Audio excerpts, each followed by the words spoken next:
தமிழ்நாட்டின் நெற்களஞ்சியமான தஞ்சாவூர்ல அதன் பெருமைக்கு மேலும் பெருமை சேர்க்கிற வகையில கம்பீரமா நிக்குது இந்த தஞ்சாவூர் மணிக்கூண்டு.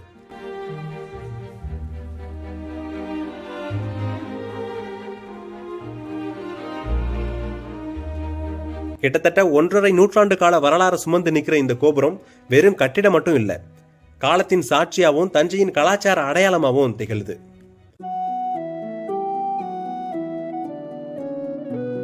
எழுபது அடி உயரத்துல ராணி தந்த இந்த மணிக்கூண்டு ராணி டவர் அப்படின்னு அழைக்கப்படுது.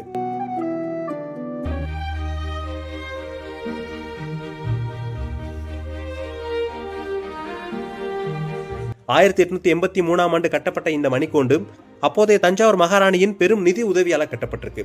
விக்டோரியா மகாராணியின் முடிசூற்று விழாவை நினைவு கூறும் வகையில இந்த கோபுரத்தை ஆங்கிலேயர்கள் அமைச்சிருக்காங்க. தஞ்சாவூர் மணிக்கூண்டு மராட்டிய மற்றும் ஆங்கிலேய கட்டிடக்கலையின் ஒரு அற்புதமான கலவை அப்படின்னு சொல்லப்படுது.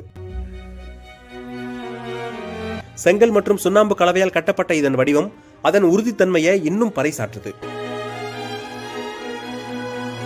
ஒரு காலத்துல இந்த கோபுரத்தின் உச்சியில் இருந்த கடிகாரத்தின் சத்தம் தஞ்சையின் பல மைல்களுக்கு அப்பால் வரை ஒலிக்கும் அப்படின்னு சொல்லப்படுது.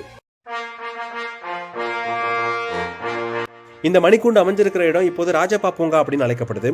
ஸ்மார்ட் சிட்டி திட்டத்தின் கீழ் புதுப்பிக்கப்பட்ட இந்த பூங்கா தஞ்சை மக்களுக்கு ஒரு முக்கிய பொழுதுபோக்கு இடமா மாறி இருக்கு.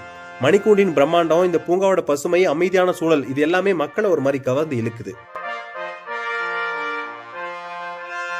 1995ஆம் ஆண்டு சாலை விரிவாக்கத்திற்காக இந்த மணிக்கூண்டின் அருகே இருந்த விக்டோரியா மகாராணியின் முடிசூட்டு வைர விழா நினைவு அலங்கார வளைவு அகற்றப்பட்டிருக்கு. இது இந்த மணிக்கூண்டோட வரலாற்றுல ஒரு சிறிய இழப்பு அப்படின்னாலும் கோபுரத்தோட கம்பீரம் இன்னும் குறையாம இருக்கு.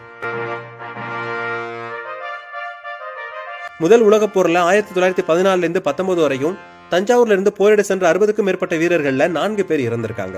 அவங்களோட நினைவா இந்த மணிக்கூண்டுல ஒரு தகடு வைக்கப்பட்டிருக்கு. இது இந்த கோபுரத்திற்கு ஒரு புதிய பரிமாணத்தையும் உணர்ச்சி பூர்வமான வரலாறையும் வழங்குது. தஞ்சாவூர் மணிக்கூண்டு வெறுமனே நேரத்தை காட்டுற கடிகாரம் மட்டும் இல்ல,